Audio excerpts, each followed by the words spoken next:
Great to see everybody around the table again rather than those Zoom meetings, which were useful at the time.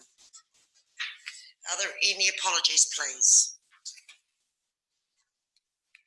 No apologies. Moving on, conflicts of interest. Martin. Madam Chair, of a conflict of interest in relation to the second part of 8.6.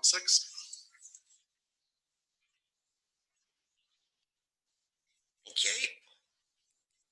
And you've all noted the current register of interests. I'll recommend from the table that we receive the Kaiapoi-Tuahiwi Community Board receives the current register of interests. Seconder, please.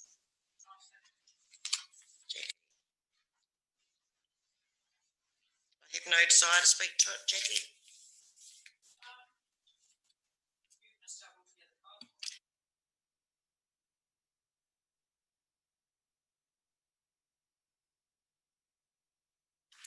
I'm assuming you've all read the confirmation of the minutes of the 16th of March 2020, which seems a long time ago. But if I could have somebody move the circulated minutes, true, accurate record, please. Brent, seconder. John. Any business arising from the minutes?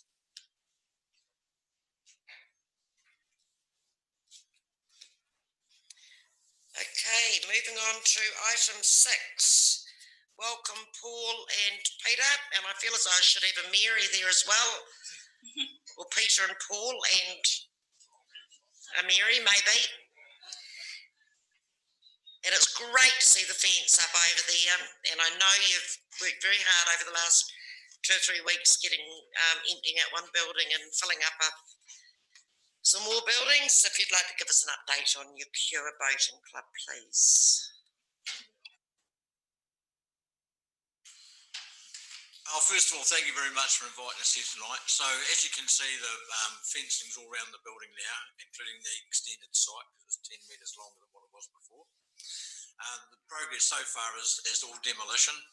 So the guys have been there. They started about Tuesday last week, and they'll be there for another, probably all of this week and possibly a bit of next week. But basically, they've taken all the roofs off at the moment, and the real heavy stuff is getting rid of the concrete walls. There's 2 concrete walls to get rid of, and the timber wall, which we'll store we'll use it later on. So basically, how we've got to this situation is that we've got enough money to do what we're doing, which is a matter of getting the building completed, and there will be some finishing work to be done later. But the project goes for 6 months, so we do have 6 months to raise some more money to finish the whole job off. But even if it's not, if we don't get that extra money, and I think we will, it'll be, for all intents and purposes, completed. It'll just be some finishing work inside to be done, probably $100,000 or something like that.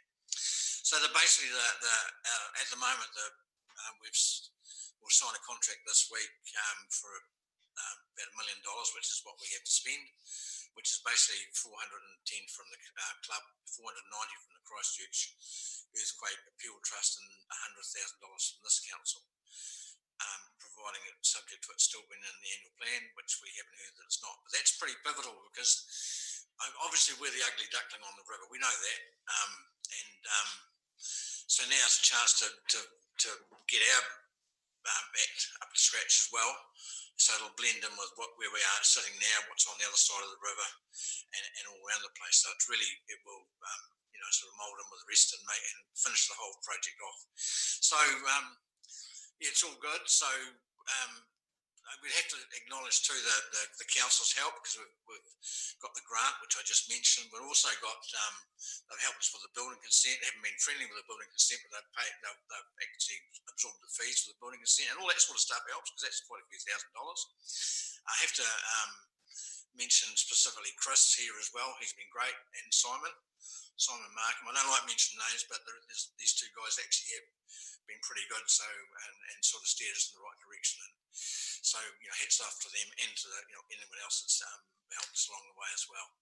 So it's it's all good news. It's been a long time coming, but really the extra money we got from the Christchurch Earthquake Appeal Trust is the bit that tipped us over, so which meant we can go ahead with the rebuild. So watch this space, but it should be finished before Christmas. The only reason you can extend the contract is if you get flooding, which we can get, but we hope not to get at this stage of the year, because there's the northwest brings the Waimakariri up, which brings the Kaiapoi up, which marks us up, and the other one is just rain, and when they can't So it's all good. So thanks to the people I just mentioned and yourselves. Yeah, it's good. Are there any questions from the board members? No questions. I just want to congratulate you and your club, and as a member of the community with rowing members in my family for many years, I'm very excited, and I just hope somehow you can get some more high school students down there. Yeah, I think what will happen is when you do a development like we've done, it will build its own impetus as well. So other rowers that row for the wrong side in town and that sort of stuff might come and row for us. Because at the end of the day, we do have the best water in Canterbury. You know, well, it was in the Christchurch area anyhow, either the Kaiapoi or the Waimak, and you can't beat it. And that site there is absolutely a primo site. So you put those two things together, you know, all we need is the oarsmen to come out here, and yeah, I think they'll come out here as well when they see what we can offer. Sorry, did you? Question, Paul. Some of those St Margaret students will be leaving school. Have any of them talked about joining CURE? Not that I know of, but one of the biggest problems we have in rowing is that the kids leave school and you get schools like the one you mentioned where a lot of them will be boarders and they go to wherever they came from to start with, or they might row for a university and that sort of stuff. Well, I mean, they're welcome to row for us. While you mentioned that, we actually have moved from here, obviously at the moment, we up to where the croquet club is, so that we're in the Union Rowing Club shed. We've rented that for the last couple of years because we knew this was happening, and we've hired a couple of 40-foot containers, which I thought we were putting on council land, but it's actually on the croquet club land, and they've been good as well, so we're working with them, we store their mower and that sort of jazz, so it's a community effort up that end of town as well. But yeah, we'd love to get some of their rowers, but historically that hasn't happened. But for that reason I mentioned, I think a lot of them will either stop rowing, because rowing is really tough, and you'll know this, and they can suffer from burnout and that sort of stuff. But there are some winter programs. We try to keep them interested in rowing after the proper season's finished. They might think, oh, I'll just carry on over the winter and I'll give it another go in the summer. Thank you very much. Thank you very much. And keep us updated.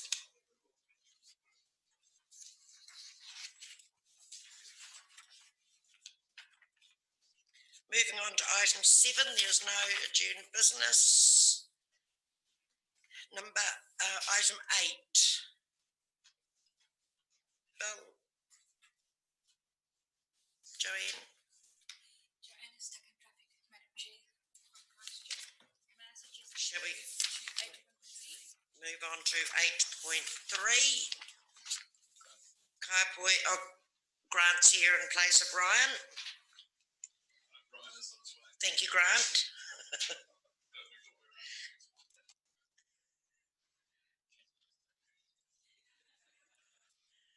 Yes. It's funny being stuck in transport again, isn't it? Yeah, they should do something about that. Good evening, everyone. I'm Grant McLeod. So look, just to go through this report, a little bit of background.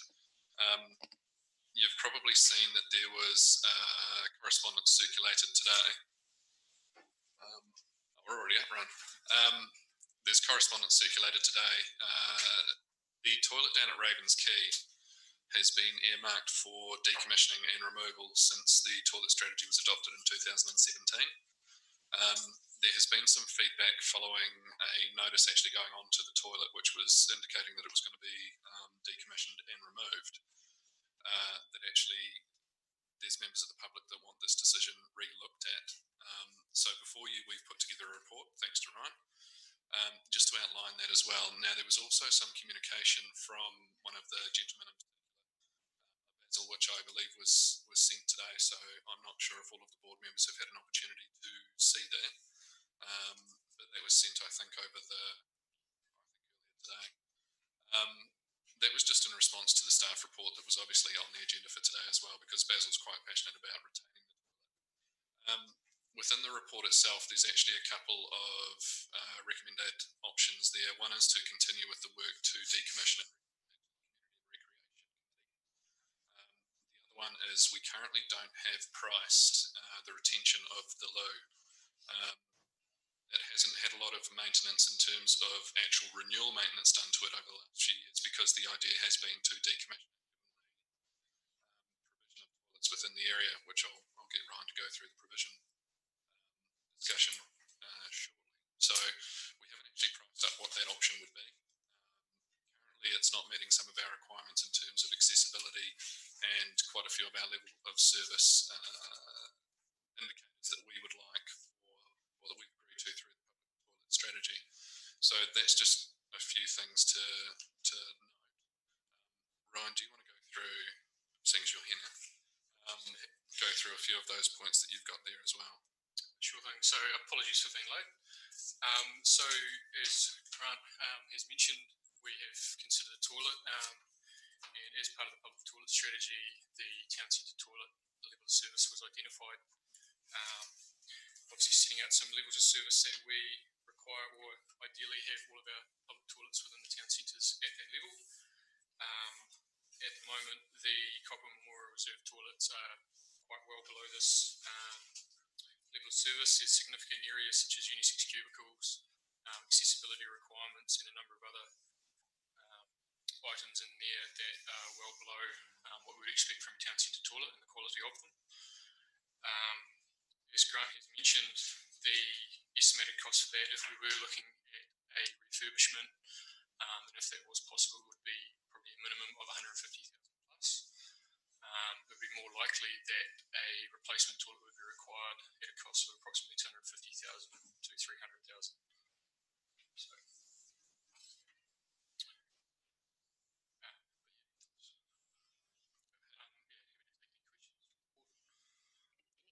Neville. Thank you, Madam Chair. Just need to refresh my memory, but my understanding with that toilet was that it didn't meet sanitary conditions because there are no internal drains on it, only in the urinal and only in the pan. If there's a mess on the floor, that gets washed out onto the road, which wouldn't be acceptable to anyone, I would have thought. Is that the case? that is my understanding, and if we were to retain a toilet, that would definitely need to be addressed. And I know you weren't here, Ryan, but I just wondered, wasn't that the reason we addressed it in the first place? Was because it just doesn't meet the sanitary conditions? Some years ago. We came to the board when we were doing the public toilet strategy, and we identified the fact that it was the one toilet in the town centre area which didn't meet the new levels of service which we identified for town centre toilets. The levels of service for those toilets had a number of different things, which Ryan's mentioned some of in terms of unisex toilets, cleaning requirements, septic requirements. At the moment, there was a consultancy did an assessment that identified that the actual building is okay, it's not going to fall over. However, there are some entrapment issues around the back of the toilet. It's reasonably dark, and they suggested that it's not likely that it would be safe for people to use at night, and also sometimes during the day as well. So there were safety issues identified. So we came to the board with the results of that toilet strategy, and the board at the time, for those reasons, identified the fact that we should demolish it, and we should demolish it because of the cost involved in doing a replacement or a significant renovation to bring it to those levels of service, and because the other toilets, Ruatani, Truslow and Tommy's Reserve were in close proximity. The community has identified through a number of different channels that they would like to see it stay, and Mr. Blackwell is one of those people that have identified that he'd like to see it stay as well. He's got people that go to the department store. I don't believe there's a public toilet in there, so outside of ours, when the library's not open, the nearest public toilet is across the road. In terms of our levels of service, the distances are still okay, and expecting people to walk across the road. And those are levels of service which have currently been signed off by council in terms of our provision of public toilets in town centre areas and the cost involved in doing those. sorry, it was a bit more of an answer than you were probably looking for, but. It was just around the level of service. My understanding, and believe me, I don't remember things well sometimes, but we talked about a single cubicle toilet go in there because of the proximity to the library and the other 3 toilets. We talked about the cost of putting a single unit in there was when we discussed this. Can you remember that, or is that cost efficient, or is that something that? Yeah, that hasn't been costed, but it's certainly been part of the discussion to the point of whether or not it could be retained. But that would just be internal workings. Again, that's where you're talking about 150k plus. It's still not a super cheap option in terms of being on the lower end. There's still work that would be required to do that because you're kind of pulling out quite a lot of it. There's still a dividing wall in the middle of it, so there's some structural work that would need doing with that. Sorry, I could use yours. I know I have both. If we replaced it, you're still looking around 150 plus. The one, Acacia Avenue in Rangiora, that's a single unisex toilet which we put in there. Because when you put in a single one, it's got to be a single disability friendly one. So it's actually quite a large single cubicle. All the servicing is reasonably the same for a single as it is for a double in terms of the stuff behind in the servicing area. So the cost is still quite high. And putting a unisex one in. Philip? Thank you, Madam Chair. Through you, Grant or Ryan, what is the approximate cost of demolition of the existing toilet? So the quotes that we've received, including removal of asbestos, was approximately 10,000.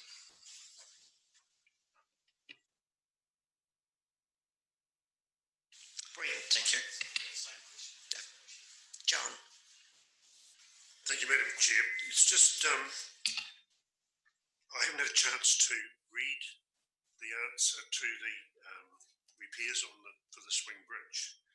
The comments that I've had about it, and it's got around pretty quickly that it's potentially going to close, is from the walkers coming down and over the bridge up at the top of by the Borough School, this side of the bank, and then realising they can't get across the swing bridge to the other side. They've got to go right round.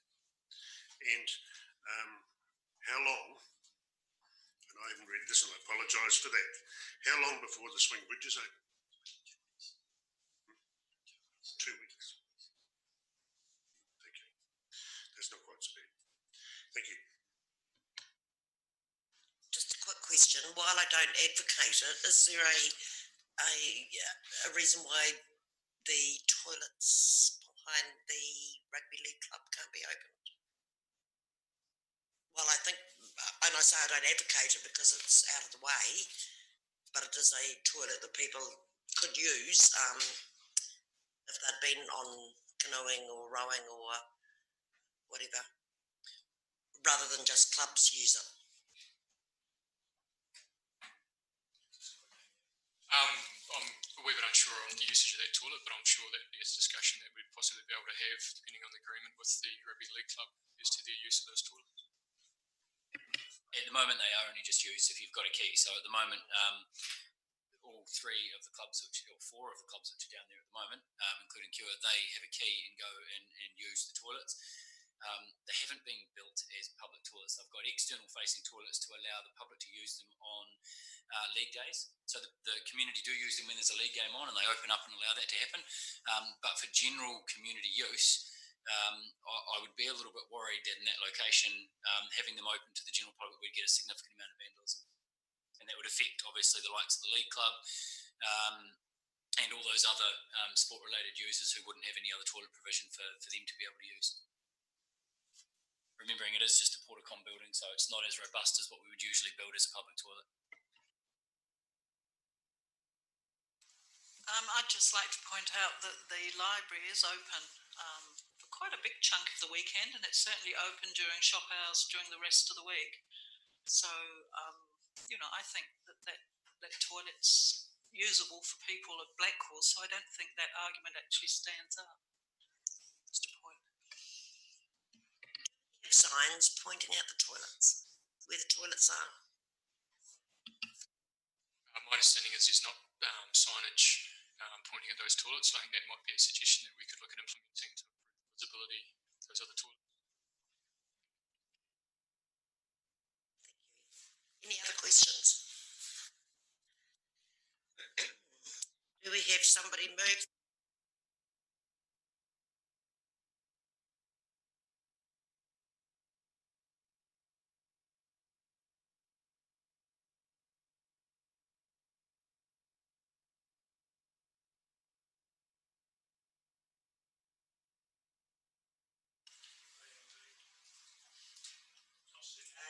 A and B. And seconded by Al. Would you like to speak to it? Yes, I do think we have adequate toilets in the town, and it is such a horrible toilet. It's certainly not one I'd ever used. And when the swing bridge is put up, it's not far to go across the swing bridge and go to the toilets on Charles Street. Thank you, Madam Chair. Yeah,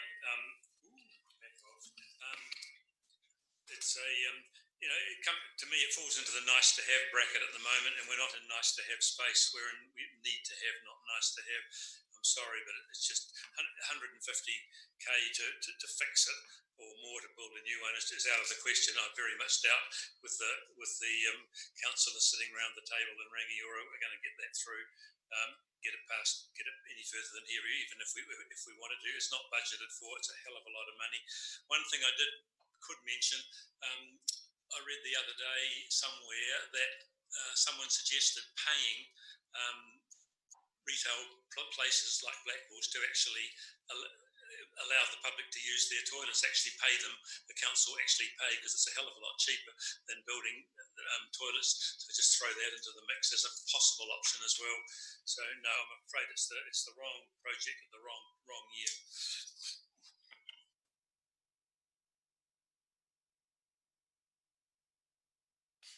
I'd just like to say that I think the signage would be very valuable to point out that there are toilets in the Rotunda Centre and at the Workmen's Club and at Trescott Park. And once the bridge is fixed up, that'll make the access far easier.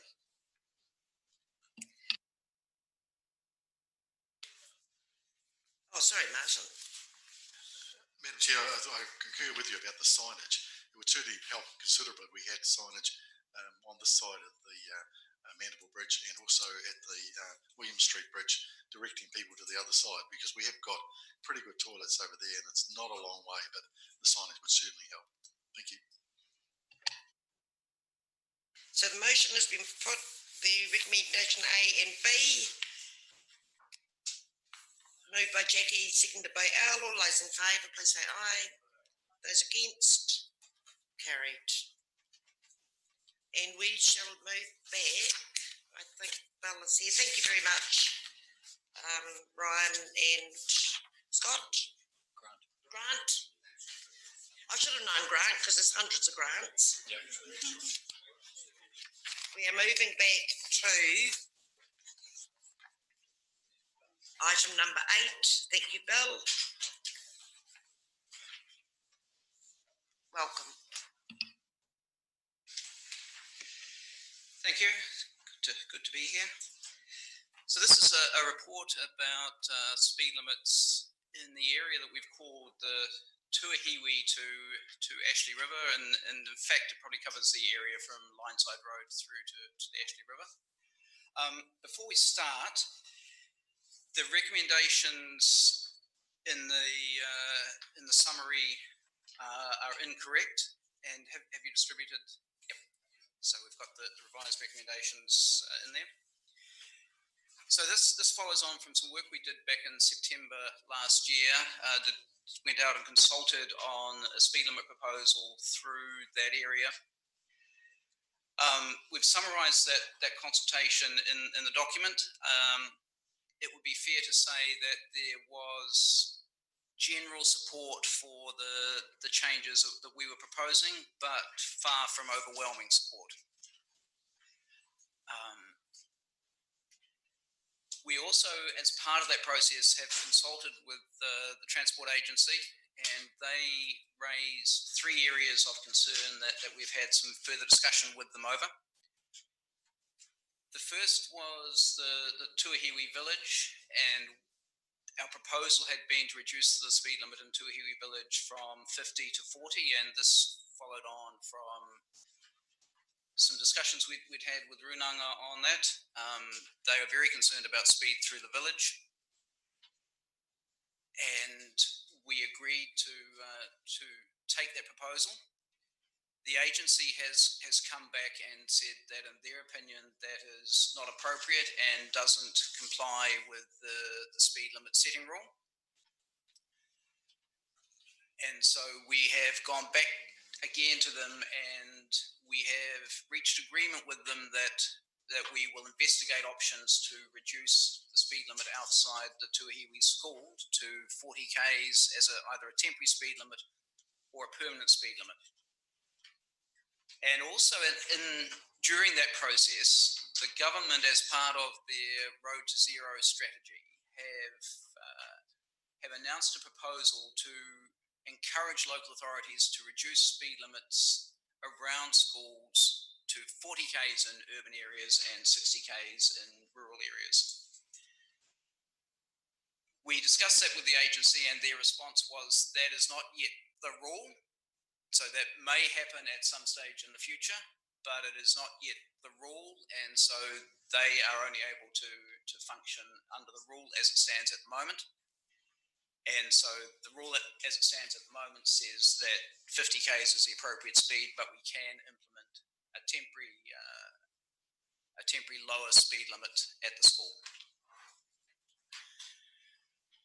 We also had some discussion with the agency around Tulls Road, and they are of the opinion that 60 k's is the safe and appropriate speed for Tulls Road, and that is largely due to some safety issues at the western end of Tulls Road. And there are some out of context curves there. They're also, the agency is also of the opinion that the road carriageway is quite narrow. We again went back to them and discussed that with them, and have agreed with them that reducing the limit to 80 k's is a step in the right direction and may not reach everything that they desire. Reducing it to 60 would require some significant work to make that, to get compliance with that sort of speed limit, because it just doesn't feel like a 60 k environment. And so we've agreed that we may need to do some work to make it safe for 80 k's, and so we have agreed that we will go away and do some work and look at some options which we will bring into the next long-term plan discussion. And so that's the second of the 3 areas where they expressed concern. The third was on Pegasus Boulevard, and they expressed some concern about reducing to 60 from 70 there, and suggested that we should reduce it to 50. And again, we have agreed with them that we will bring forward a suggestion of 60. And it's also worth noting that when we took this to the Woody and Sefton board, their recommendation is that they're suggesting that we leave it at 70 until the Transport Agency has decided what they're doing on the state highway. So that's their recommendation to council, is that we leave Pegasus Boulevard at 70 in the meantime until yep. So that was our recommendation. So we went to the yeah, sorry. So we're recommending going to 60. The agency suggested 50, and we have reached a compromise with them that we're recommending 50. And the sorry. yeah. So we've reached a compromise that we are suggesting 60. The the board suggesting leave it at 70 until such time as the agency decides what they're doing on the state highway. The agency was also concerned about the unsealed roads, and we had suggested reducing them from 100 to 80. The agency is suggesting that the safe and appropriate speed on the unsealed roads is 60. They have also suggested that as we go through a regional speed limit management plan, that there is most likely to be a regional speed limit on unsealed roads of 60 k's. And so we have agreed with the agency to recommend reducing unsealed roads to 60. So happy to take questions. I'd say just additional to that, Bill's also reviewed the current operating speeds on that road, and they are generally actually at that 60 kilometres or very close. Can I just ask a question, a clarification really? When we're recommending this, if we do, are we looking at only the roads in our own area? We're not interested in the other roads, or are we looking at the whole lot? I mean, we're obviously recommending the whole lot, but as a board, are we concentrating on our own roads? We've put them through as a recommendation to all three boards covering the whole lot. The Rangiora Ashley board has only recommended the roads in their area, and have noted that they haven't commented on the others. And I think that certainly if the board has a major concern about one of the others, you're certainly welcome to comment on it. Any questions? Martin. Thank you, Madam. Through you, Madam Chair. I just want to congratulate the roading team on the approach that they've taken here by looking at over a big area like this. I think it's really great, and so everyone's had an opportunity to have their input, but they can see the big context of it all, which is great. I just have a question. Is there any further move from NZTA to have a global 80 km/h speed limit on sealed rural roads? If you had any update from them on that? They're aware of the pressure from local authorities and the issues that, well, not the issues, but the time and effort that we have to put into reducing to 80. I think most local authorities have made them aware of that.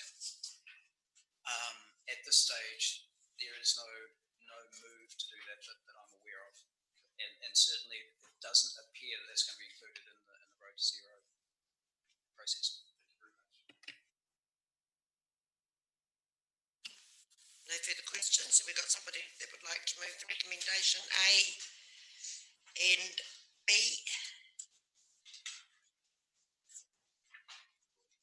John. Seconder? Martin. John, would you like to speak to that? Thank you, Madam Chair. This is, when I was on the council really, and a lot of work has gone into it. I agree with that. This is the way to take it forward. Whether we get it right first time around, I don't know. Certainly, this is a big plus to move forward. We're going to get criticised for sure, but let's hope that over a period of time has the right effect. Thank you. Yes, just like to add, Madam Chair, that I think this is a great move to particularly getting the rural roads down to 80 km/h. A lot of our rural roads are not designed for speeds in excess of that, and while a lot of people may not agree with the approach that's been taken, I think that it will save lives, and I think that's the most important thing. Thank you. Yeah, look, I'm going to abstain. I get another crack at this at council, so I need some time to think on this. I don't agree with it. It's there are many. I think the boulevard at Pegasus is a perfect example. The road environment is not built for that speed. People will speed on it. Be a great revenue collector, as River Road is in Rangiora.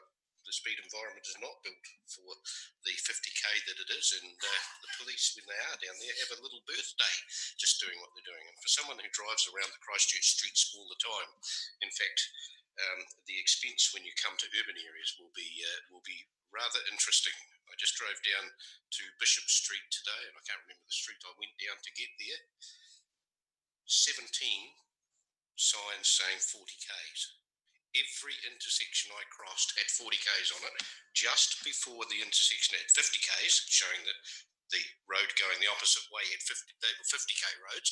Every street on the way through. It costs a fortune. Not only does it cost a fortune, understand why it's 40k's down that street.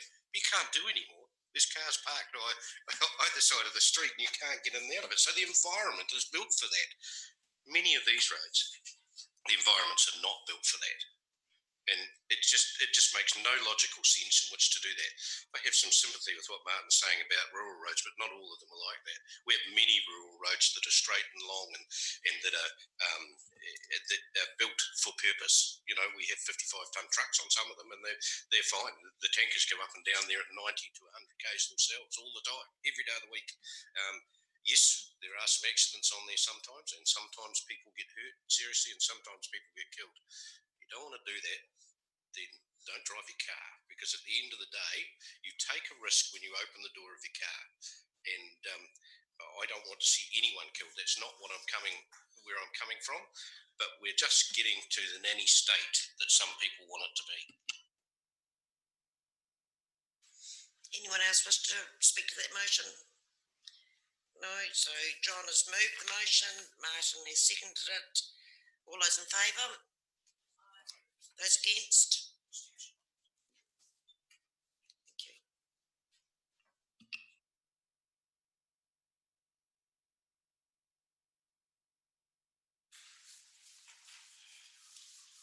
Moving on to 8.2.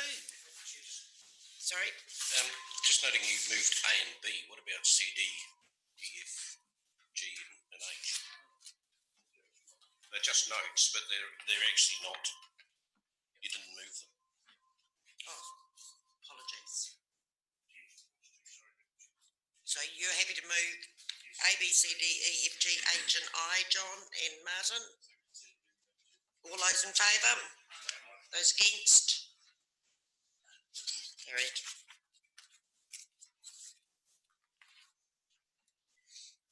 Item 8.2. Done. Thank you. So this is another speed limit exercise, and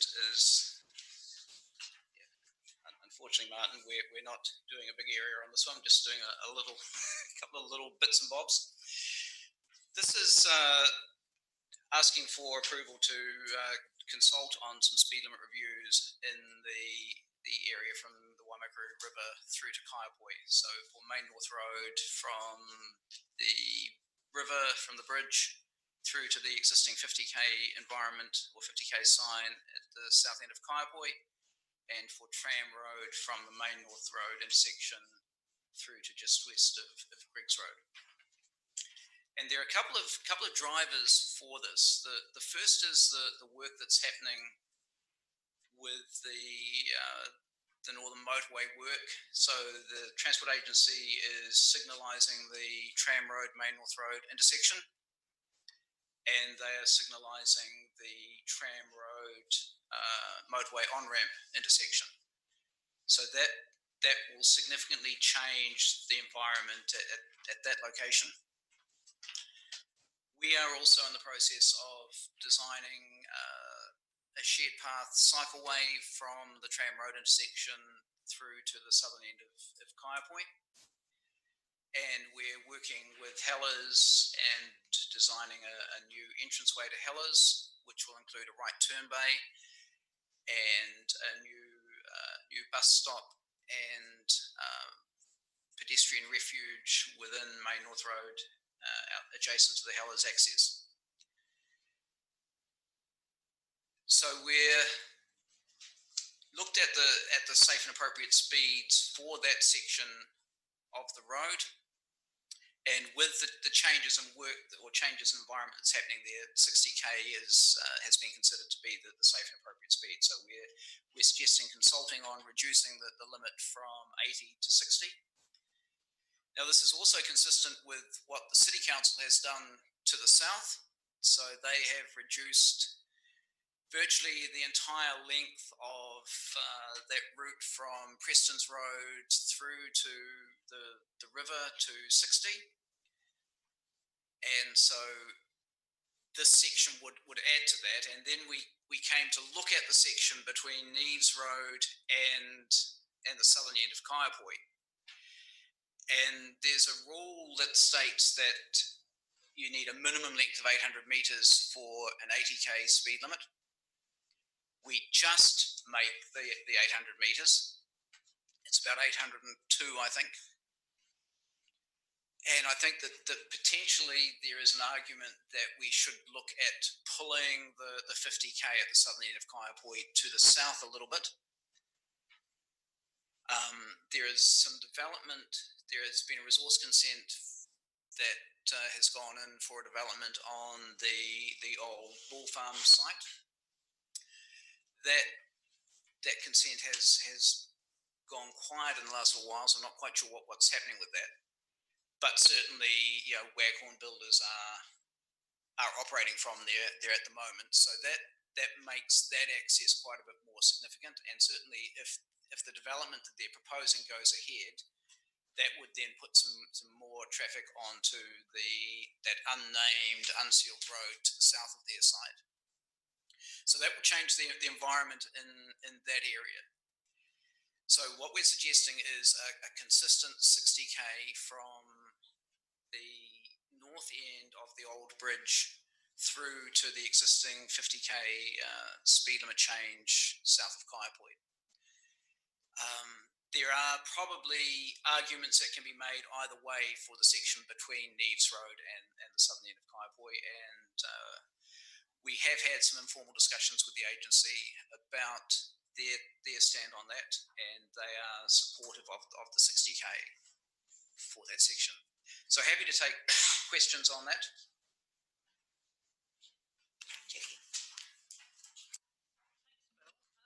It sounds fine, and I'm pleased to hear that it's going to be a traffic light on the actual motorway.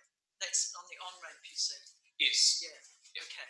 What I'm worried about is when cars come off the off-ramp and go into Tram Road, and if it's going to be a lower speed limit, are NZTA going to put up bigger signs to warn the motorists that come off there at 100 k's and just assume that they can sit round the corner without looking? It happens all the time.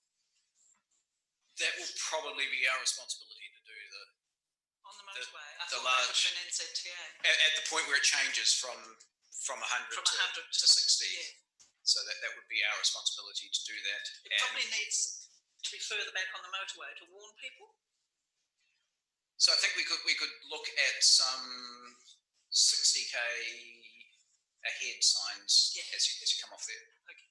Come off the off ramp, and we will also need to have a reasonably good threshold at the Greggs Road end on Tram Road as well. Right. But that also applies to Ahoka Road, of course, too.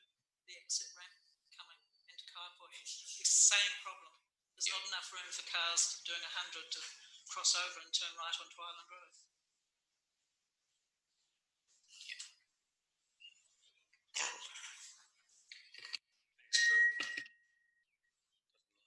Thanks, Bill.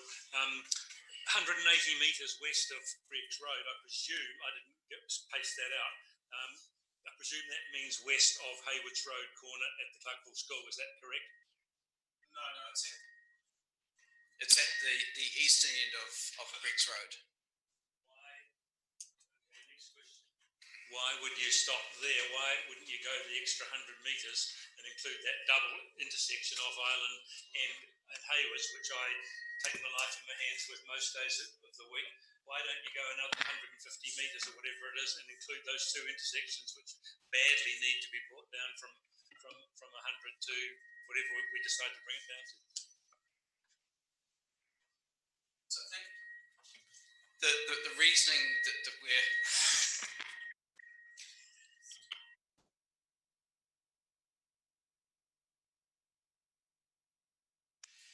So I think if we're looking at a 60k speed limit, that's probably not appropriate on that very obviously urban section to the west of the eastern end of Greeks Road. So I think we can probably look at that in a bit more detail. But and as a future exercise, we will be looking at the speed limit on the remainder of Tram Road, and with a view probably to reducing that to 80.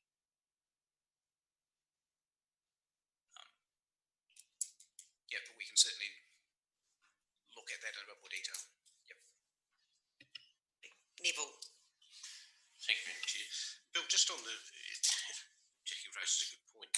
On the flyovers, Tram Road, Smith Street and Hoka Road, just before you get, so you're coming out of a 60, you go to 80, then you drop back to 50.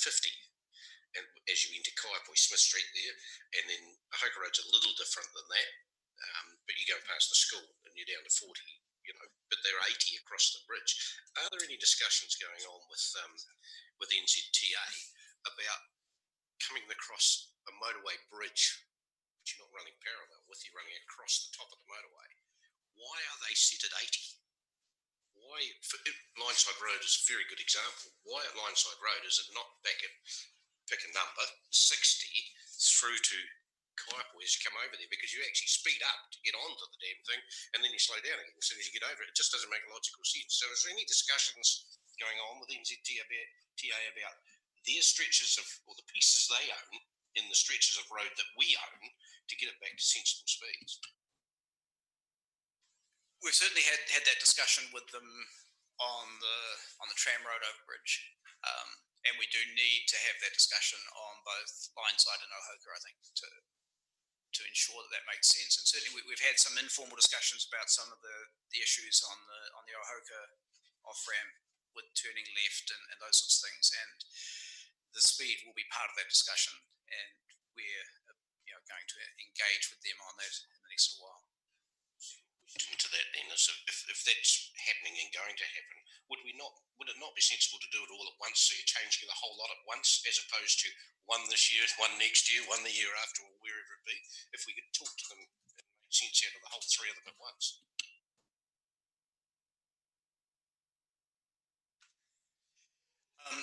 So these ones are being done because of some urgency around getting a new speed limit in place when the new traffic signals go in. So it makes sense to have something there before that happens. This whole paper is about consultation, isn't it? Yes. And it involves one of those bridges. So why would we not involve the other two at the same time? So you could, if indeed it does come down, you've got the whole three that are just bang, it's done, and people aren't confused. Yep, we can certainly look at that. Sorry, can I add to that, please? Just the speed limit on the Ohoka Road overbridge is already 50. And the Lineside Road, I think what we would need to understand, and we need to do some work with NZTA first to look at what physical works needed to be done to support that lower speed environment, and it's not necessarily, I guess, the funding or the project design already underway to be able to accommodate that. So that would be the reason why we wouldn't do it right now. What design would we need to put up a sign that's 60 k's where there's already accidents happening on those corners, and particularly where you come out on the off ramp on Smith Street to Kaiapoi, there's already people being cleaned up there monthly. All you'd be doing is dropping the speed limit. What engineering do you need to do to drop the speed limit? Support that lower speed. So at the moment you've got traffic coming along Lineside Road and over onto the Smith Street overbridge, still doing a good 80 kilometres an hour, and it's how you actually slow them down. Just putting up a sign is not always enough to get people to slow down to the speed limit that you want them to drive at. But the speed limit is 80 k's. Yeah, but if you want to drop it further, if you want to slow people down even further over the overbridge, then it's likely we would need some work to support that.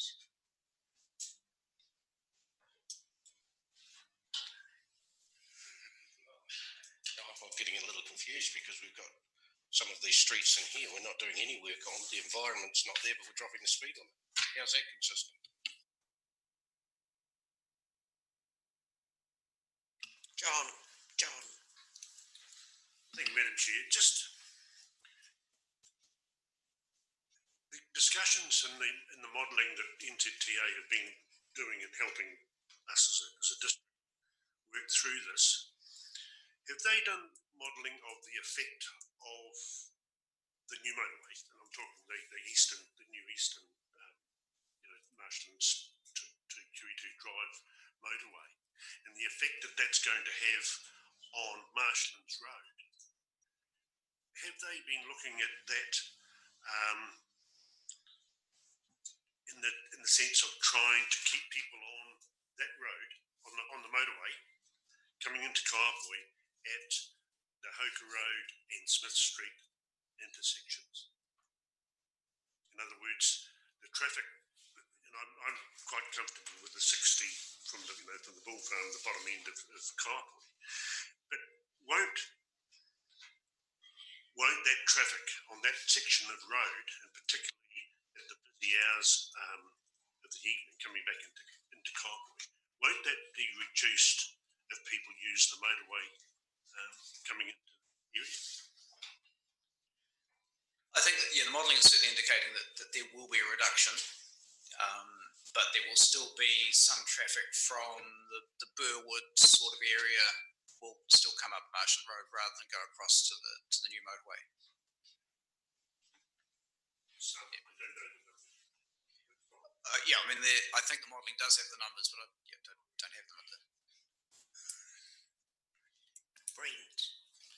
As this is an opportunity to look for consultation, can we make an amendment to it in terms of, based on Mr. Atkinson's suggestion that we approve not only looking at the change of speed to the tram road and the main North Road, but also include consultation for the Smith Street opportunity as well? Is that an opportunity? So the Smith Street speed limit, so the overbridge is controlled by NZTA. So we would need to talk with them about that before. We couldn't commit to consult on their behalf.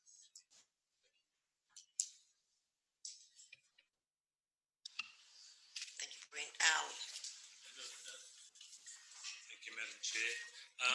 3.6, Joanne or Bill, says that the speed limit on our register is 80 k's on Tram Road, and as we know, it's signposted at 100 for reasons that escape me entirely, but never mind.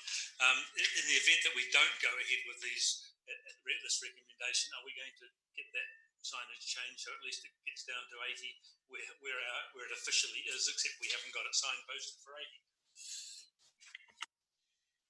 Yes.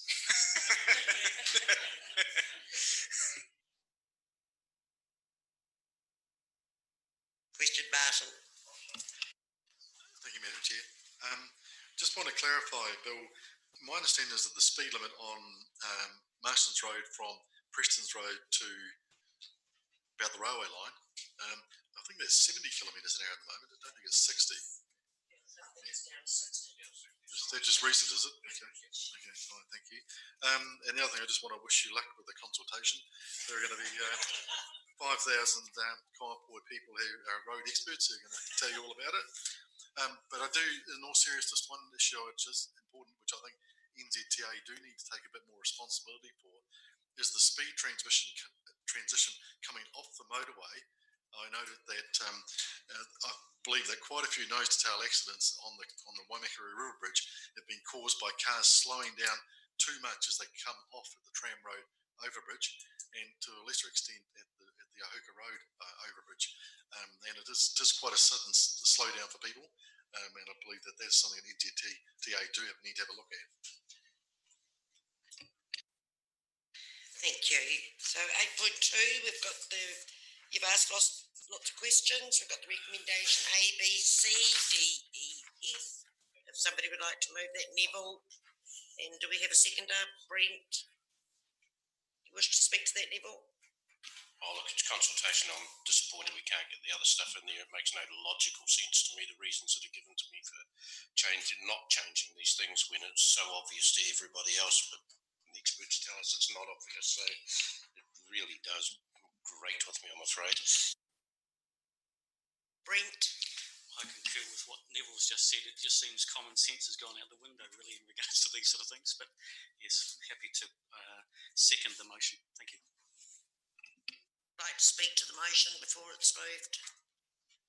Before it's... No. All those in favour? Those against? Carried. Thank you, Bill and Joanne. And we're moving on to 8.4.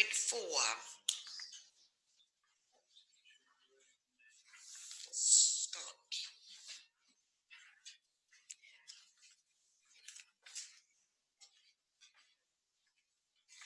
Good evening, everyone.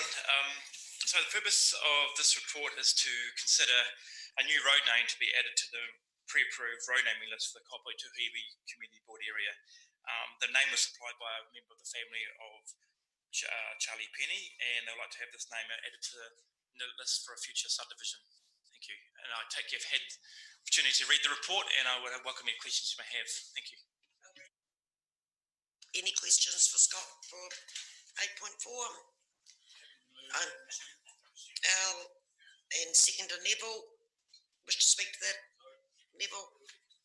I was just to say that Mr. Penny came to see me about this and hadn't realised about the name register, and I raised the point whether we should be just doing another advertisement to get out to the community to ask them if there's any names that we need to get on there. I don't know whether we do it regularly or not, but it's probably one of those things we should do once a year and ask people if they've got names to come forward. I'm not sure. I've actually had in the last couple of weeks, I've had like 2 or 3. I was wondering if something had gone out there because people were saying, oh, here's some road names for Kaiapoi, so maybe there was something out there. But then, yeah, basically they need to be checked as well, and checked if they're not existing or conflict with other road names as well. So that's always a good thing, though. Yeah. I'll move from the chair that we recommend A and B, receive report A and B. Oh, you've already done it. Sorry. Yep. All those in favour? Those against? Carried. I had a blank moment. Moving on to 8.5, and just bear in mind this is the little part that we are concentrating on right here. So we are looking at approving the existing road name Silverstream Boulevard for road number 3. And Scott, you might wish to talk to that, not me. Thank you for that. So the purpose of this report is to consider providing new road names to be created as part of stage 5 of Silverstream development in East Kaiapoi. Silverstream East in Kaiapoi. So the name will be part of the further development, which we form part of the Lime Living Retirement Home, as well as there'll be some residential sections as well.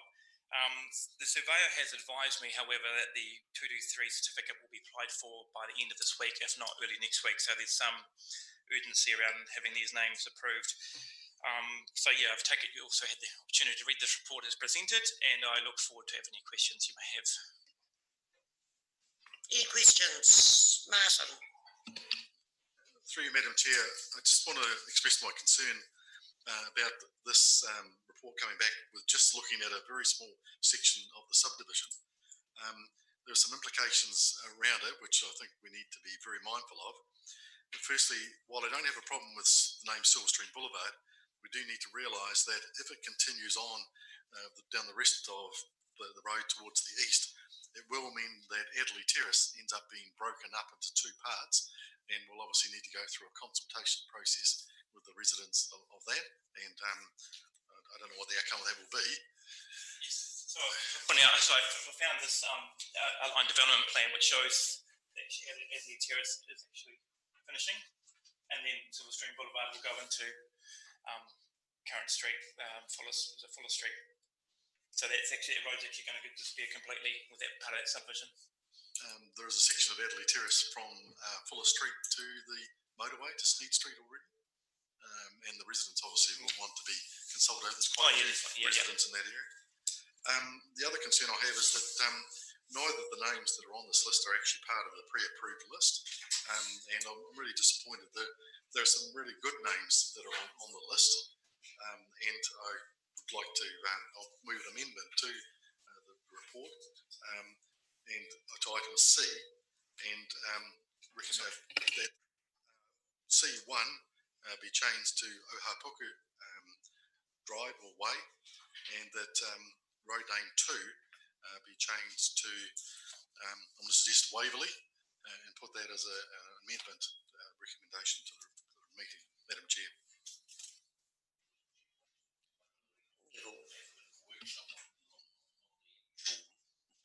It's just a bit of a, for instance, the last one that just came forward is actually that we've now got on the list. Was it family ground?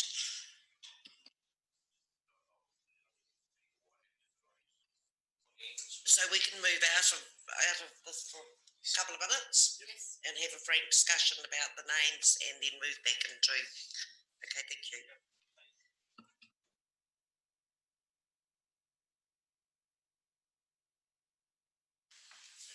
Al's moved that, John seconded it. All those in favour? Those against? Carried.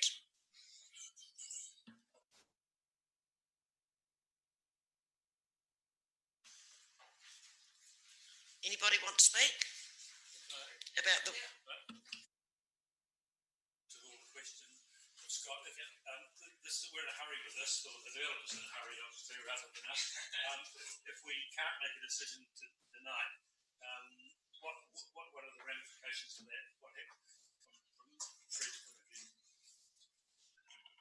Basically, if they apply for 2 to 4 and then it gets approved, then they'll be moving towards title, and at that stage they will want to have sections with property addresses and numbering and stuff like that. So the street names will have to be in place by the time that they go for title. Basically, because part of my job is to do subdivisions and road numbering. So that will have to basically, it comes road naming, subdivision, road numbering, title, people buy property, and then they've got addresses as well attached to that. So yeah, I don't know the full timing of it, but I think they were in a bit of a hurry to push it through. I guess too, also for the marketing side of things with the new line living retirement home, I guess they were trying to, start advertising that as well. I personally was a little bit disappointed that the names that they've chosen could not have actually been part of the complex rather than a actual road, and that they concentrated more on local identities in the area. Just to sort of move things forward with names, I mean, the reason I put Penny there was just a minute ago was for that reason, but I'd like to hear Martin's reasons as to, the 2 names you put forward, why those particular names, and if anybody else had anything in the particular reason, because I think that's the important part around Silverstream is what's the reason for putting them there and in Silverstream.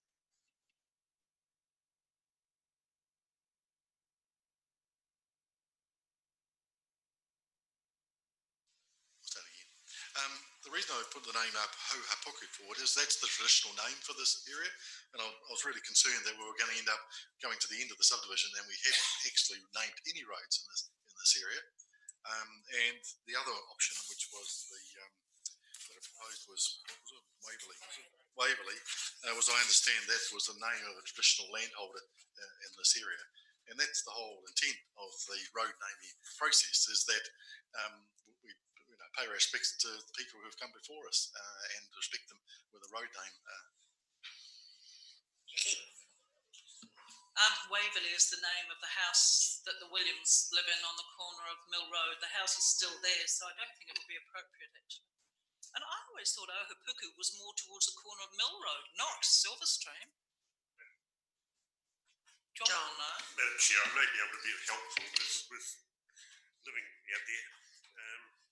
Ohapuku is where the flour mill and railway siding was on the corner of Christmas Road and what is now the Mill Road, and it takes in quite a catchment of land in there, quite a big area, but it certainly doesn't go down into this patch. Well, I appreciate that it may be able to be used. It would be nice to tag it in the future, perhaps, but yeah, it's not. I don't think appropriate. Waverley is a little bit like Madam Chair, if you don't mind me saying, we certainly would have to ask those people. I think if we could use that name, they are new people in there, and there was one when I was involved at Waikuku and Pegasus and so on, where an existing property owner wished his name to be held back until he died. In other words, as simple as that. Use it in the future, don't mind, but it's on his property now, and he wants it to remain there as his own identity, and it can be used in the future somehow. But it could be the same thing. I don't say don't remove the name, but the timing might be wrong. Thank you. Brent. Thank you, Madam Chair. My concern was, with regard to the name Lime, was Lime Developments, Lime Real Estate. I then felt that potentially this could set a precedent in terms of, do we have a Harcourt's Lane, do we have a Ray White Avenue and that sort of stuff.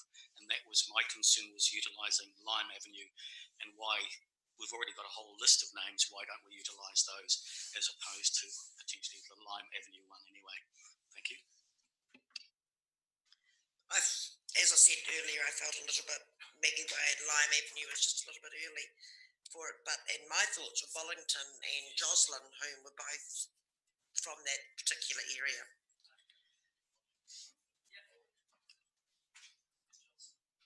Joslyn and both farmers in that area.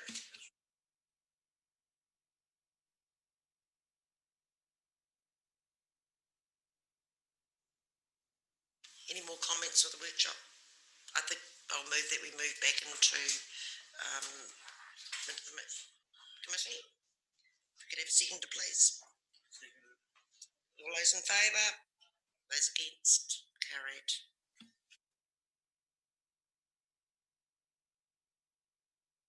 Do we have somebody that would like to?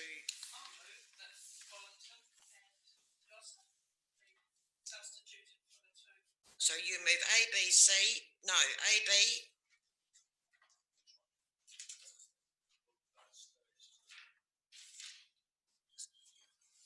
Keeping Silver Stream Boulevard for road number 3.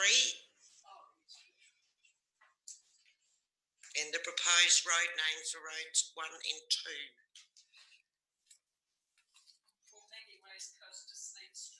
So you, so you actually want to do A, B and D.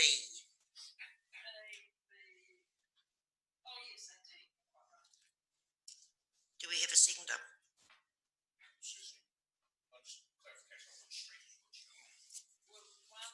Sneak Street one, which was the Joslins, and then Lime Avenue, Wellington, because it's in Jones Road.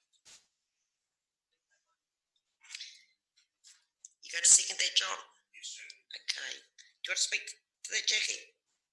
I think it's important to use names that are appropriate to the area. I mean, it seems, you put your name forward and you might end up in a place that you had absolutely nothing to do with. So it's nice that people have implemented it this way. I think it's great. Thank you, John. Yeah, we don't get the opportunity to do this very often. Sometimes we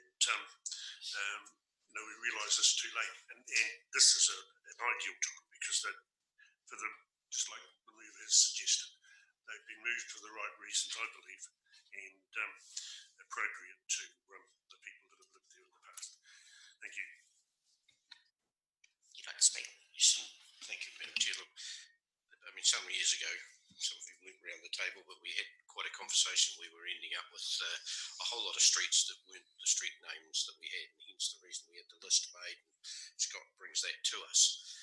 Oddly enough, the discussion was over the same developer as this developer, and I note that he still to this day hasn't actually put any names on the list. Had he have come to us with these names and put them on the list for the reasons that that he was listing, then maybe we could have picked some of those names that were on the list. But I mean, the list is the list, and the board has the governance over these street names.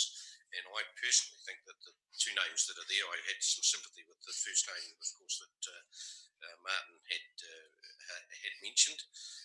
I also take note of what he's saying about Adelaide Terrace in the future as well. We need to be aware of what is happening there, and that we make sure that we've got allowances for that at the time. But I think we must remember it's an important part of history that these are characters of our town in many ways, and the names of our town, and there's a book about it that Turvey's written, and I personally want to see that continue and make sure that we use these list names, and if people wish to add to them, they are more than welcome, as Mr. Penny just has this evening. Thank you, Neville. Anyone else want to make a comment to that? Martin?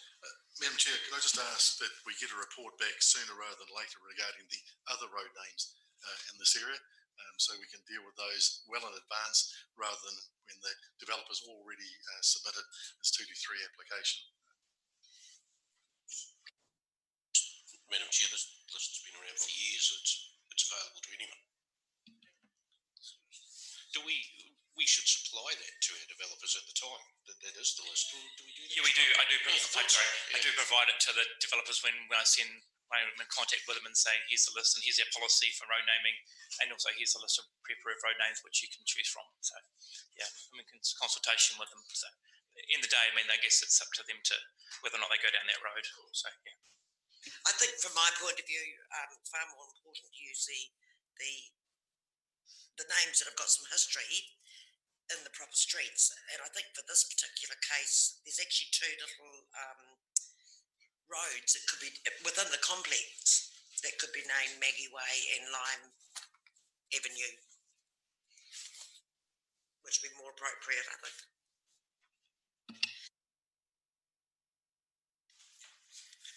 The motion has been moved.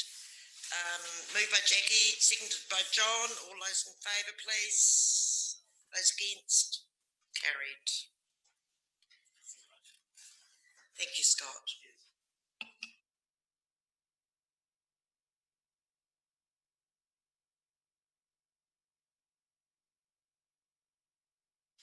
Moving on to 8.6. We've got two applications. Do you want to do those together, or we'll do A and B first, perhaps? Have we got somebody move? I think they applied for a little bit more than 500.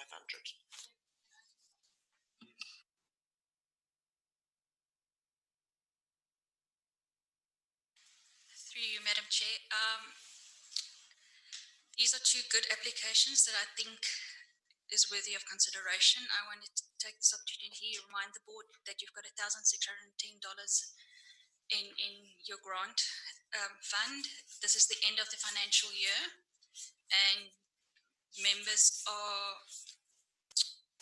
free to actually give them any amount that members feel they want to. That the $500 is just a guide. So if you feel that this is the end of the financial year and you don't want to carry the money over, you're more than welcome to give them more money if you so wish.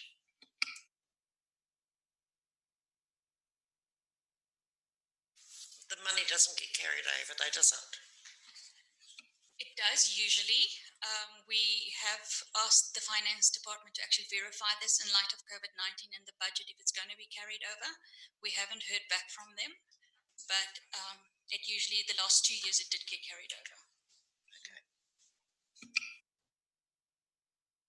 We have somebody that would like to move or make a suggestion on A, B, or C. You'll move A and B.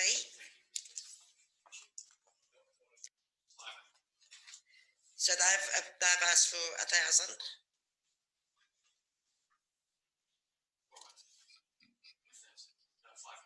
$500. Do we have a seconder for that?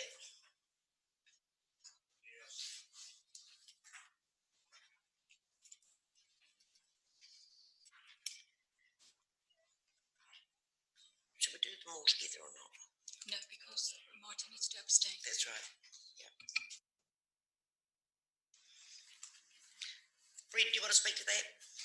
Thank you, Madam Chair. I know Debbie personally. She runs very good Oscar programs at Kaiapoi Borough School now, and if she's setting up at St Patrick's, she'll be providing exceptional service to the community. She organises Kaiapoi Rocks and all sorts of other activities in the community, and I'd certainly like to support her in any activities that she does. It's a tough business, I think, that she's starting up. So, yeah, any support we can give her, I think we should. Thank you.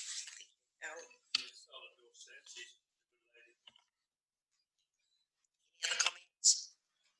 Okay, all those in favour? Those against? Carried. And moving on to D and E. We have somebody approve a grant. They've asked for $500 to the Karangamai Early Learning. So it's moved by Jackie, seconded. Seconded, please. John, you wish to speak to that, Jackie?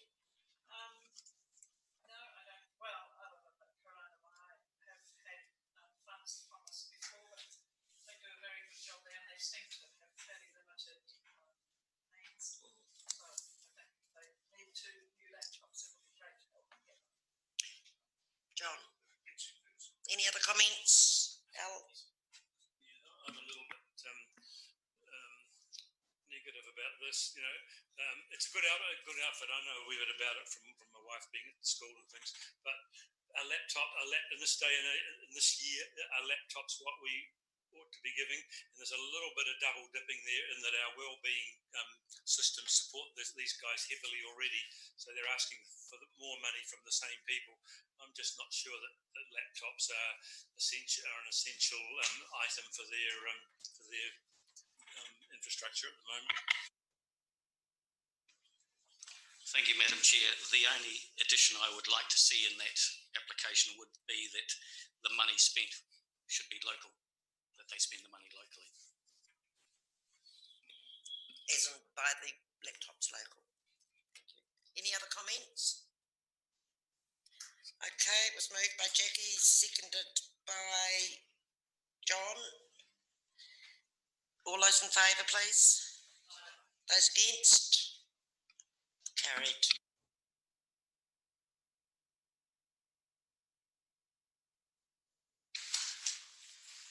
Moving on to 8.7.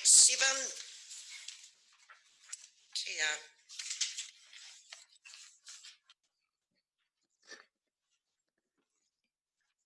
Thank you, Madam Chair. I will take the report as read. This is just for the ratification of the board submission on the council's annual plan.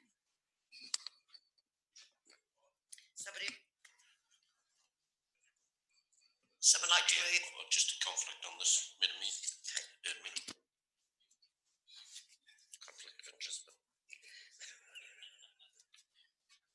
Somebody like to move A and B? Al, seconder. Brent. You want to speak to that, Al? Brent. Jackie, did you want to say something? Anybody else? All those in favour? Those against? Carried. Correspondence. I'll recommend from the chair that we receive the invitation from the Kaiapoi District Historical Society. I will go to that. Somebody second that, please. John. I don't need to speak to it. Do you, John? No. All those in favour? Those against? No. Carried. Chairperson's report. Well, actually, I haven't got a lot to report. Quite enjoyed the Zoom meetings. But I have been to the WAG group, as in the Waimakariri Access group. We had a really good meeting the other day with where Madeline updated us on what was happening within the district as far as people with disabilities goes. We had a lovely afternoon tea at the Darney Club on Friday, thanking the volunteers because they have been phoning clients of the Darney Club over the last, 6 weeks, 7 weeks, which has been really neat to keep an eye on what was happening with the elderly people. And altogether Kaiapoi, there's actually, we're not having the kids this year, the kids group. COVID sort of put the kibosh on that, but we are encouraging the staff at the schools to start nominating someone closer, their representatives closer to the end of the year so that we can get right into action at the beginning of next year. September the 4th celebrations, which we were going to be managing, have kind of been put on hold, a little bit of lack of finance, but we are going to look at doing something exciting, maybe some fireworks and a bit of a party happening down the road, which would be good. And altogether Kaiapoi also met with Chris tonight down at the space between ANZ and Cape Buckins, just to have a bit of chat about getting that updated, and looks as though it could be quite quirky, which is good and fun. We like quirky, that's right. But Tori was there as well, and she'll come back with a concept plan, and we'll bring it along to the board and let you know. Chat to you. Okay, moving on to number 11. You will have all read those minutes. Number 12, members exchange. Let's start with you, Jackie. Sorry, you need to move that. Oh, sorry. Thank you, Al. Second up. Jackie, all those in favour? Those against? Too much for her to get home. Number 12, members exchange. Start with you, Jackie. Right, I'll give you a bit of an update.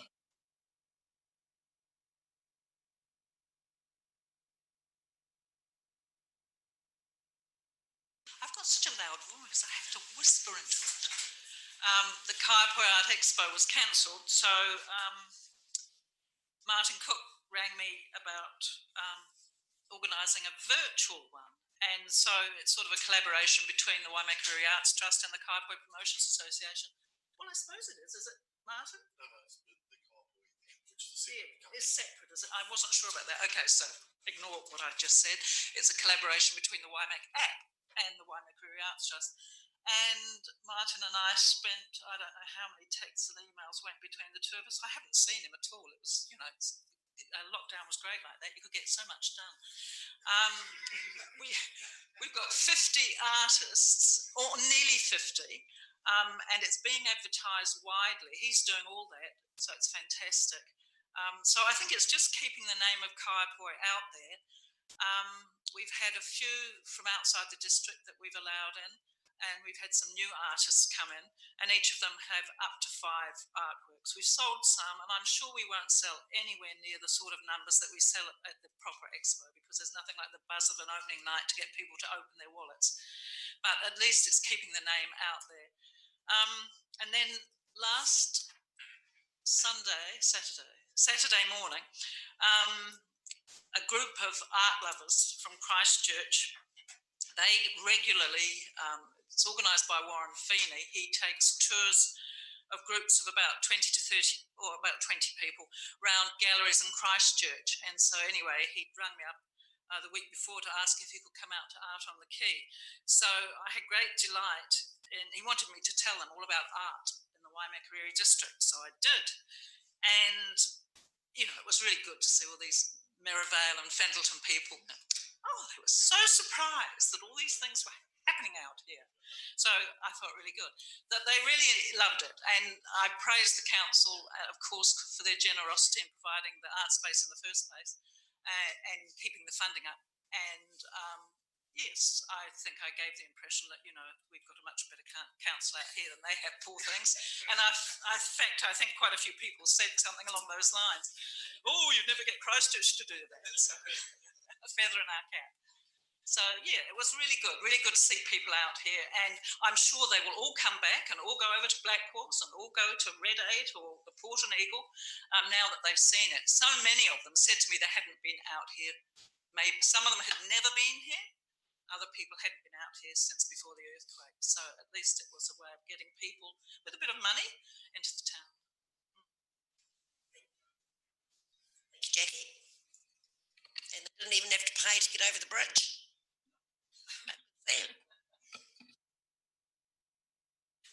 Thank you, Madam Chair. I'll just update you with some water zone stuff, because actually some of it is relevant to here. There was we've had a meeting earlier in the month and had 4 immediate steps funding applications, and the most significant one for $26,000 of a total project price of $39,000 was the Old Wetland Smelt, AULD, which is down Barkers Road, and it is there's 2 wetlands there and 8.5 hectares in total. Restoration and weed control have successfully got $26,000 out of the immediate steps fund. So there were several others applications. Springvale's up my way, Burgess is over the cust, and Hammond Wetland is somewhere up country. But this is the most significant one, and it's actually in our patch. So down at the end there, before you get into the sand hills and as the roads go up there. So that's to deal with willow and weed control and restoration. There's evidently some quite nice stuff up there. So that was immediate steps. There was also a presentation which we've had to Land and Water as well from ECAN.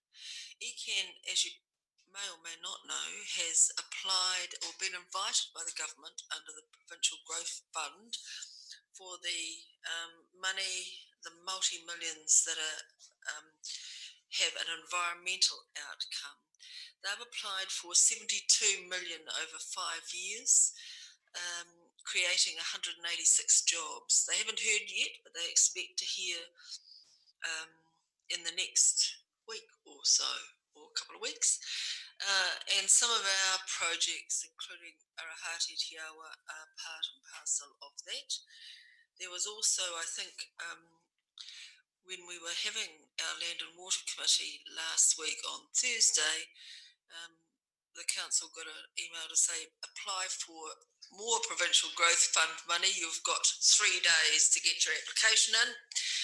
Again, the government has money, and I think there were people working extremely hard to get some of our environmental projects in.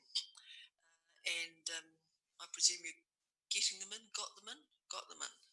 Well, but soon. 7 in for the community facility Provincial Growth Fund funding applications, so they're already in. We've got a little bit of extra time, so we contacted them because they didn't actually have a date for this one specifically. They just said they want them in now, and they're doing them in 2-week slots. So we contacted them, and they said that from the date of the meeting that we had last week, we had 10 days to put the application in. So our biodiversity officer and Sophie are rapidly working to frame up our own applications to see if we can get our own specific piece of the pie. That'd be very cool if we've got something. They're all targeted for creating jobs, but the opportunity for doing, and it looks like it's fencing, planting, and that sort of stuff where there are bodies on the ground out there doing stuff. So yeah, it'll be interesting to see how successful we are. And The other thing at Land and Water Committee, the Cam River Subcommittee and the Kaiapoi River Rehabilitation Subcommittee has now come formally under that committee. And we've also, Arahati-Tiawa has set up a working group of staff, me, another councillor, and we've actually moved to invite Chair of Water Zone, which is Michael Blackwell, and also Runanga Chair, Apara Ruben, to be part of the group. From that, we would like to get stuff streamlined and moving. We are still waiting, and I just realised that it's probably 2 years since we put in the council put in the consent application for maintenance and minor works to ECAN. My God, has it taken? And we haven't got it yet. They wanted various other things, and amongst all this, and the staff are still working on it. That means that the money that we've got on the CAM, and we've got 195k allocated, most of it for significant stuff, we actually haven't been able to do it. And it's just sitting there. Well, of course, it's getting a bit of interest, but sitting there waiting for this ECAN consent. And I'm just thinking, I'm sick and tired of this. I'm going to say we need to push it along. Well, I know it's gone through the process. We've had to do a drainage maintenance review. That's coming back to utilities and roading, and then it goes back to ECAN. Hopefully by spring we might be able to actually do some of this work. But there's quite a little, just to refresh your memories about, we've got 195k for Cam River rehabilitation. We've got 100k in Arahati-Tiawa. We've got, through the zipper, we've continued to put money in, not that ECAN has really, but we have, and there's something like 245,000, I think, in total. So there's over $500,000 going into river rehabilitation, planting, that sort of work from this council alone. So I think we've done well. We're doing well. And yeah, any questions?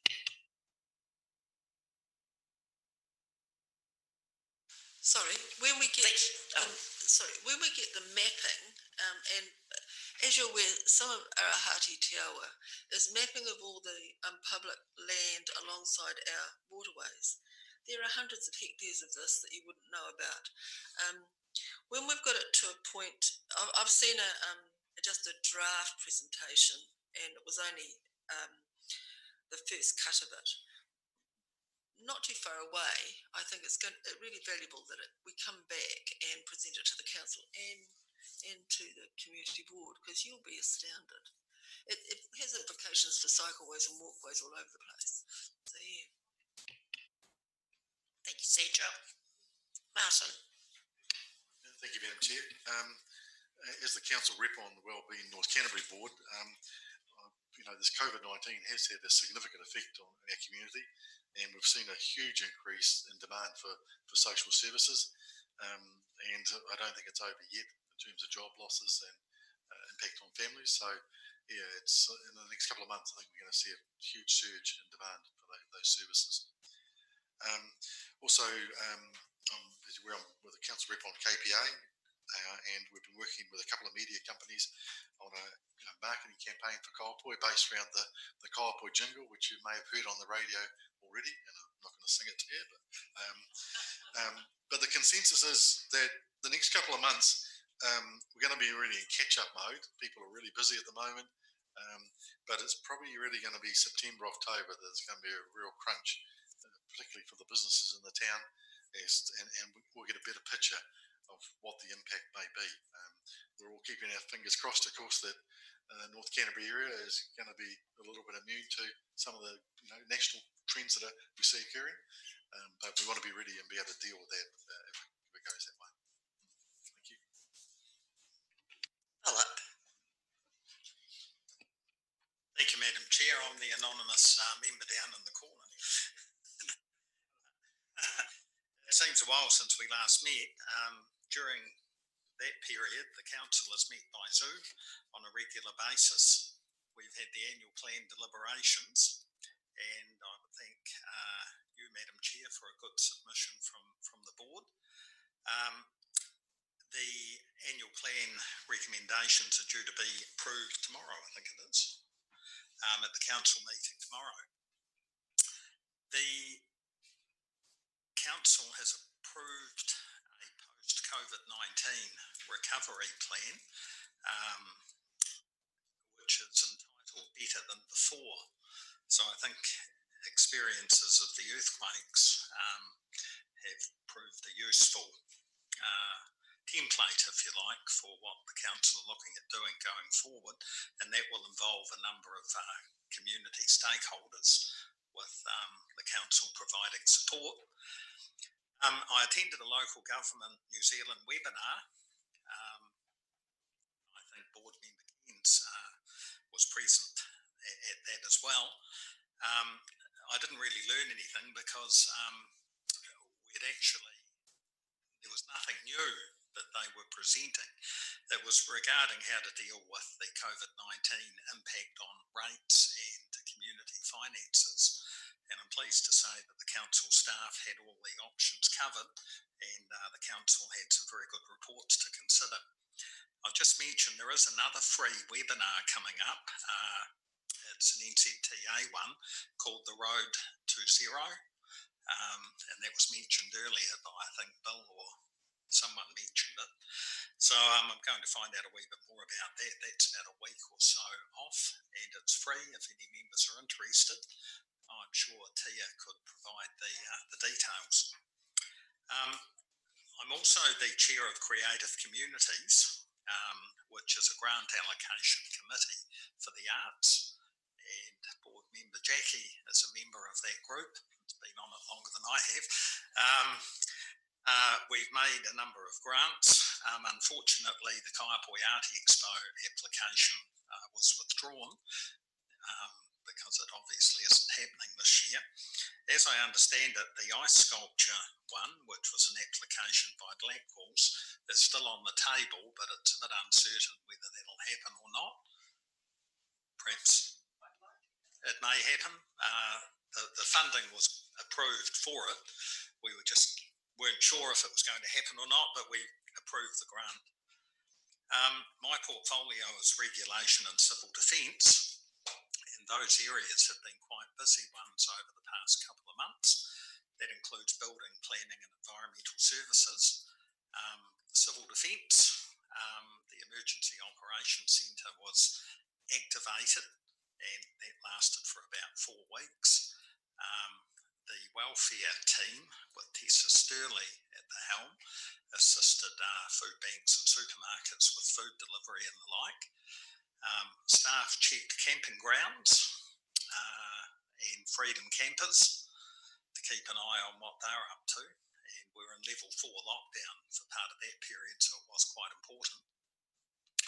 A local primary school also carried out a survey of parents, and 50% of the parents responding, and they had a very good turnout, said that, sorry, not 50%, 50% of those who responded, and they did have a very good high turnout, said that their family had been impacted either by redundancy, wage or hours cut, and that was during level 4, possibly coming into level 3 of lockdown.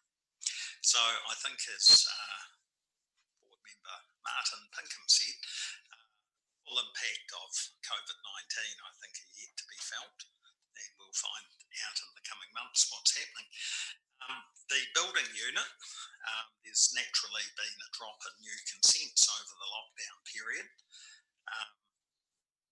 Interesting to see if that continues. I noticed today that 2 subdivisions have been lodged, so it may be business as usual, hard to know. A couple of sort of emerging issues there, tiny house issues.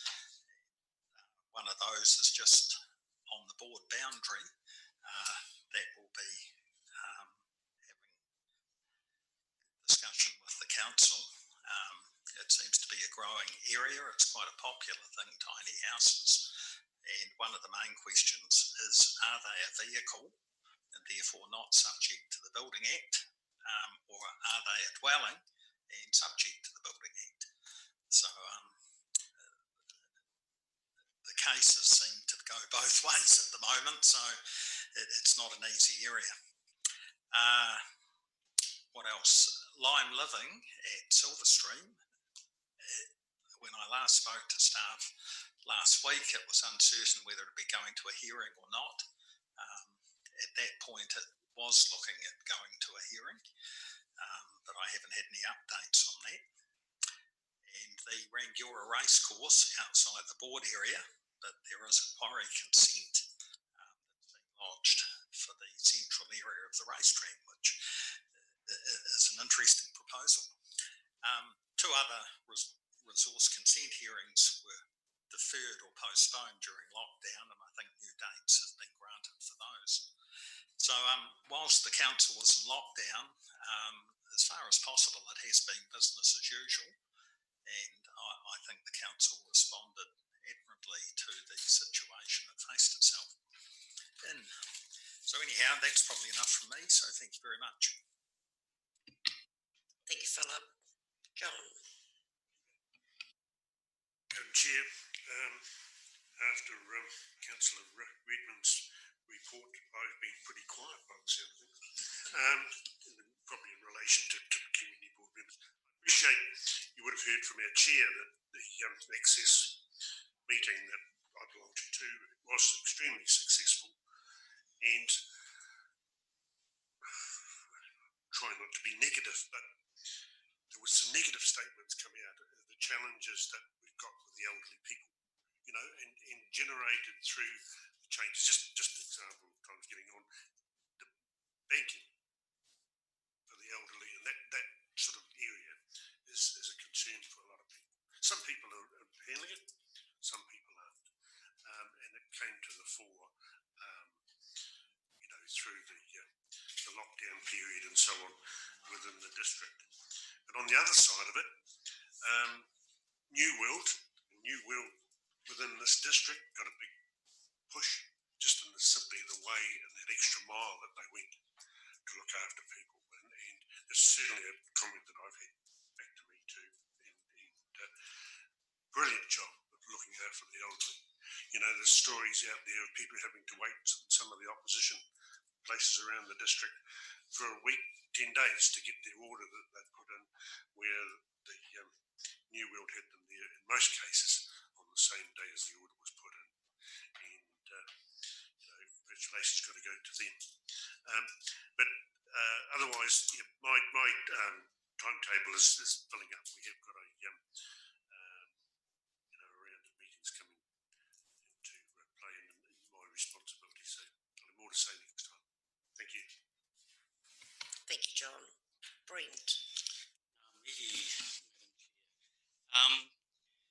I asked earlier in the year with regard to the courtesy walkways, and it was turned down as a standing order question. However, we haven't heard any comeback or any feedback from that, so I've now asked a further standing order question with regard to that, because a lot of residents are still concerned about the courtesy walkways.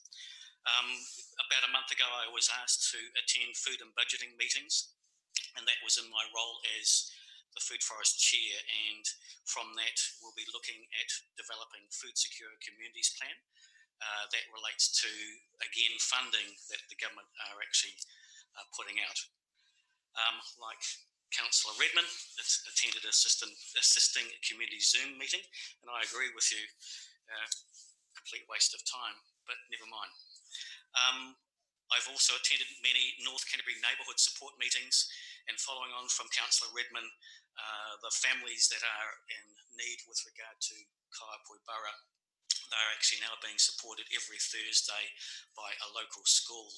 Around about 21 families are getting food boxes each week. Tomorrow we get our first schools returning to the Kaiapoi Food Forest, and today we were accepted by the Children's University. The Children's University is effectively it's being run by Lincoln University, where they've got outdoor education facilities that they've all linked together, and they've asked the Kaiapoi Food Forest to be part of that. And so we're now part of this huge collective of outdoor education facilities, and we should have schools and community groups coming from all over Canterbury just to visit the Kaiapoi Food Forest. Following on from that, we've got the Canterbury University coming on Wednesday. We've got Rongoa teachers coming on Wednesday as well. So it's amazing as to how many people are now coming from out of the district. During isolation, every Friday, we would normally have food deliveries to the food forest, and we would feed between 40 to 50 families every Friday. But during isolation level 4, we were unable to do that. So Shirley and I delivered the food boxes directly to the families. And just to give you an idea, and it really follows on from Martin, I don't believe that, we haven't seen the worst of this yet. We were delivering up to 94 families food boxes each week. 18 of those were connected to our local runanga. I would also just like to mention 2 people, Kevin and Kim. I don't even know their last names, but they were delivering food to the food forest every few days. They collect it from a local supermarket and deliver it to the food forest. And they've been doing it for 4 or 5 years from what I can understand. And they couldn't deliver it directly to the families, so they're dropping it off the food forest so people could come and collect the food directly. Thank you, Councillor Blackie, with regard to the swing bridge work, which I believe is going to be up and running fairly quickly. I've asked a question about Porter's Place stream, that's going to be cleaned up. There's a new bike shop now open in Ahoka Road. There's a new furniture shop on Charles Street. Medillo's has now taken over Jags, and we've also got the questions answered with regard to the greywater dump station, which I still believe the design doesn't really fit with that facility, but I'm sure that Al and the team will get that sorted in time. Following on from the Kaiapoi jingle, I spoke with Jed Pearce, and TVNZ were running a Promote Your Township. So we've used the Kaiapoi jingle, and we've used a video, and we've put that into TVNZ. So let's hope we get some promotion for Kaiapoi. And just a couple more things, Madam Chair. Had a lot of phone calls from local residents with regard to concerns about the well. There is a perception by residents that it's a foregone conclusion, and it is certainly not, but there's been a lot of phone calls to and from us in relation to that. With regard to roading, I've had another phone calls from Meadow Street residents and also Hilton Street residents, both with regard to driving issues and speeding down those 2 roads. Thank you, Madam Chair. Thank you, Brent. Turn your mic off, please. Neville, what have you been up to? Well, a bit of everything, really. Zoom meeting after Zoom meeting, zoomed out. Man, am I pleased that area has disappeared into the wild yonder for a while. Seems like fun when you start, but man, it gets rather interesting. We got the Mahi Te committee tomorrow. First time it's met. It was due to meet just before COVID, so that's actually programmed for tomorrow with a reasonably full agenda, which you can get online if you want to have a look at that. Alcohol licensing back up and running. Of course, applications just starting to roll in, and of course the dates have got to match up. One of the issues around that, of course, is that legislation, even under COVID, didn't allow for people whose licences run out over COVID, which is a bit interesting. So we've challenged that and see how we go. Spoken to Erinui and to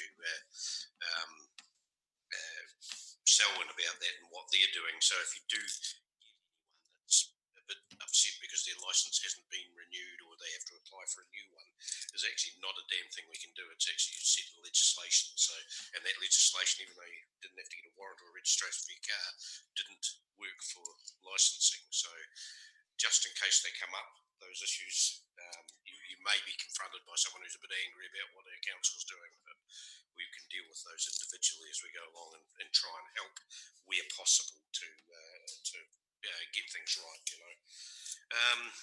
The road maintenance contract's out for the council, so that's due to come up. So keep your eye out for those and have a look at those things. The Clean Air Plan. Chief Meadows came to us the other day on the Clean Air Plan. Looks like we'll be the only council actually submitting to the Clean Air Plan that's out. So it's rather interesting, but something this board might want to have a quick look at. I think it's to me, maybe it's due, isn't it? I think it's close, so you may not have time, but I encourage you to at least have a bit of a look at it, because there's things in there that you might want to have a nosy at. We've got the water bodies, the new water that the government's looking at, the 3 waters. We, like every other local body in the country, really have no idea what's going on, and trying to get so we can work together, but sometimes with DIA and government, it's pretty difficult thing to do. But we're trying our best to get on. We sit pretty good in that space, but often some people who sit pretty good are the ones that have the most to lose. So we've got to make sure that we're in that game and in it solidly, to make sure that we get the best out of it. The park and ride is still going along at pace. There's some success, I understand, with ECAN on the rate rise there, and the misunderstanding about the consultation on that, and they've assured us the Mayor has done some work on that, and there's some, I think it's the first 6 months of the year is the $27 in which they guaranteed, and then we'll have another discussion about the rest of that as it moves on. So that was about putting in the new bus routes and all those sorts of things.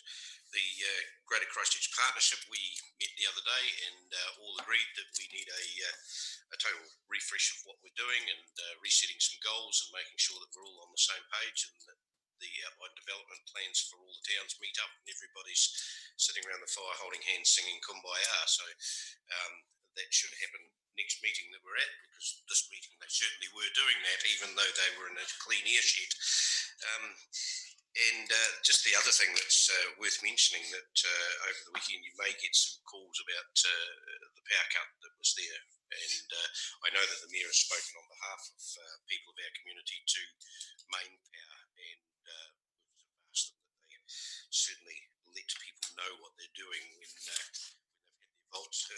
their faults and need to go and repair them. There's possibly some PR work they could do a little better than they have. And saying that, it is their business, not ours, but we have people who ask us about it all the time. But just so you're aware of that.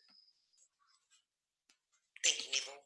Al. Thank you, Madam Chair. I'll be quite brief. Most of the things I can report on you've already seen or heard. The dredging's up and going, as you've all noticed, no doubt. We finished in front of the pontoons. They had another that much to go, and they've finished that and are moving downstream. With my Tika Haku hat on, the trust is moving to bring to council the proposal to start leasing the Karaki sections and get action from that. So that's taken a long time to get up and running, and is finally growing some legs. Landscaping for the eastern areas, the playing fields, the tenders out for the landscaping, which is paths and seats and that sort of thing through there. The changing rooms are underway, as you've seen. The softball diamonds are underway. This last week, they're digging out for the fill to go in before the artificial turf. So that's all happening. Questions were asked about the BMX track, and that maintenance of that is under control. You will have all noticed with much appreciation that heap of crap vessel at the wharf is gone. And thank you, Tim Smith. Big thanks to Tim, who did that no charge to council. That was a magnificent end result. Thank you, Tim. We've had a comments about ice in the last week, 10 days with the frost ice on the terraces area, which is a problem or a potential problem, and staff are working to see what can be done to remedy that. That's pretty much me. Neville's mentioned the Clean Air Act, the NES that we got. To our amazement, the new super duper proposal out of Wellington had nothing in it whatsoever about prohibiting burning plastic in the open air. you can't have a lot of confidence in someone coming out of Wellington about air control that doesn't have anything about burning plastic in it, but I'll leave that with you. Thank you. Thank you, Al. Well, everyone's been very busy. Okay, moving along to 13, 14. I'm assuming you've all read the town centre reports. 15, it was $1,610. Less 1,000. Now 600, yeah.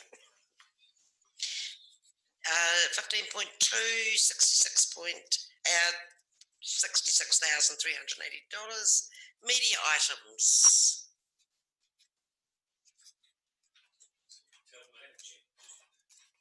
I just wonder whether it's worth noting about those names, whether we can go out in the media asking that for people for names for streets in the future. Very good idea. Thank you. Yes.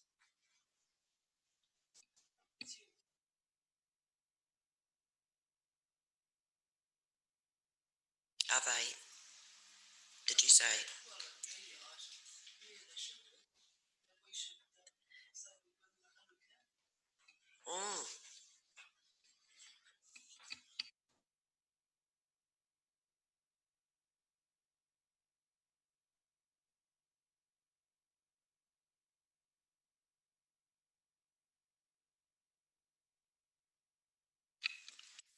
Moving on to 17. I might leave this one till members forum later on, but we need the recommendation anyway. Somebody move the recommendation A. Al, seconder. Brent. Do you want to speak to it? No, Brent. No. All those in favour? Sorry, through you, Madam Chair, there was 2 sets of standing order questions tabled. Please, if the members can also just move that, it would be highly appreciated. So, move them both. Yes, please. Okay. So Al and Brent. All those in favour? Those against? No